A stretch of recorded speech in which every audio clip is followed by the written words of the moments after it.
Sa Pilipinas nato gitawag og Mayon volcano.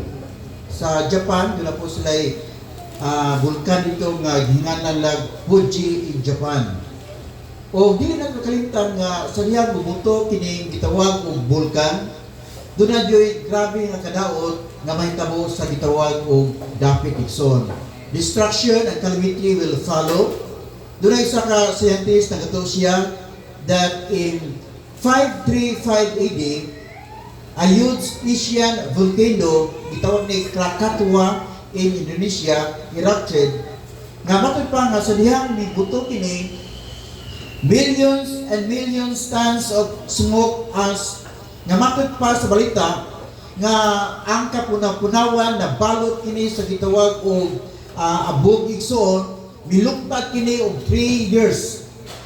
O tungod ini daghang mga tao ang namatay, daghang mga tanom ang namatay, daghang mga isda ang namatay tungod kini mga hitabo igsoon. Diyan kag tulo ka tuig, no? Nga mahanggap sa tao ang tawag og abog.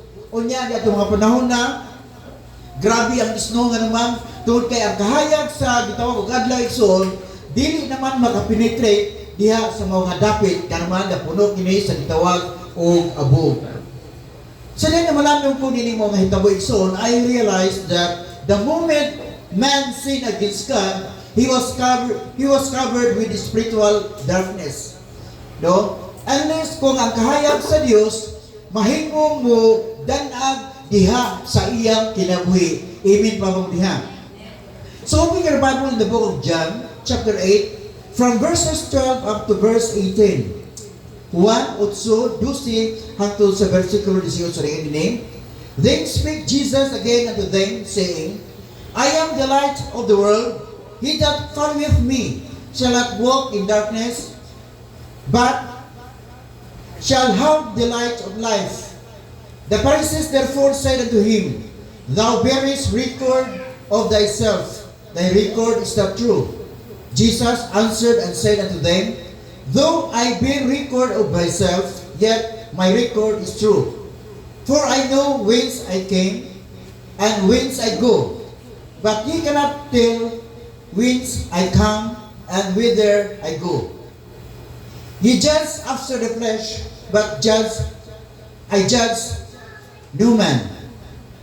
And yet, if I judge, my judgment is true, for I am not alone, but I am the Father that sent me. It is also written in your law that testimony of the two men is true. I am one that bear witness of myself, and the Father that sent me beareth witness of me. So, when Jesus said, I am the light of the world, ang mga religyoso ng mga tao igsoon, mi-react sila. Nga naman, kung kay kaniadto ng God, sa diyan nga mga propeta, mayon sila nga, musulti sila, may tungod sa pulong sa Ginoo, mayon man sila nga, ang Diyos, mokli ang gingon sa Diyos. Pero niming panahon na, si Jesus, iyang giangkon, nga siya mo'y light igsoon, so mi-react ang mga religyoso ng mga tao, lalo na kay ang mga religyoso ng mga tao, so nakabasa sila sa Salmo 27, versikulo 1, nga nagnon, The Lord is my light and my salvation. Mo ni sulti ni David, no? Nga ang Diyos mao nga akong kahayag o ang akong kaluwasan. Whom shall I fear?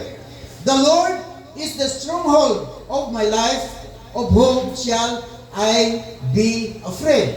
So the prophet addresses God as the light igsoon. Kung si Jesus pamingon siya nga ang Diyos mo'y kahayag sa kalibutan, tingali di sila mo-react gatong panahon na. Ganuman kay mauman na ang ilang naandang nga ang Diyos igsoon mo ang kahayag sa kalibutan. Pero sa diya si Jesus mga siya, I am the light of the world. The unbelieving Jews, grabe yung sukuhan nila, pero kay wala lamang sila nakabasa sa Salmo 27, versikulo 1, kung dili ilang nabasa sa Isaiah chapter 42, verse 1 up to 7 ngayon nga kung imong tanaw 800 years before Jesus was born. Sa verse 1 ngayon, Here is my servant whom I uphold, my chosen one in whom I delight. I will put my spirit on him, and he will bring justice to the nations. He will not not shout out or cry out or raise his voice in the streets. A bruised reed he will not break, and a smoldering wick he will not snuff out. In faithfulness he will bring forth justice. He will not falter or discourage till he establishes justice on earth. In his teaching, the islands will put their hope. This is what God the Lord says, the creator of the heavens, who stretches them out, who spread out the earth with all that springs from it, who gives breath to its people and life to those who walk on it. I, the Lord, have called you in righteousness. I will take hold of your hand. I will keep you and I will make you to be a covenant for the people and a light for the Gentiles, to open the eyes that are blind, to free captives from prison, and to release from the dungeon those who sit in darkness. No? So kung imo tanaw ang mga audio, kung ikaw sa mga audio na itong mga panahon na, hindi maminaw ka sulti sa atong Diyos, no, mayroon tingay ka nga,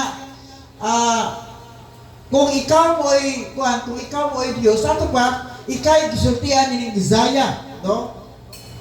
So wala sila mituong nga naman to kay nasayon sila nga si Joseph ni atong si Jesus kay itong mga na anak lag panday, no?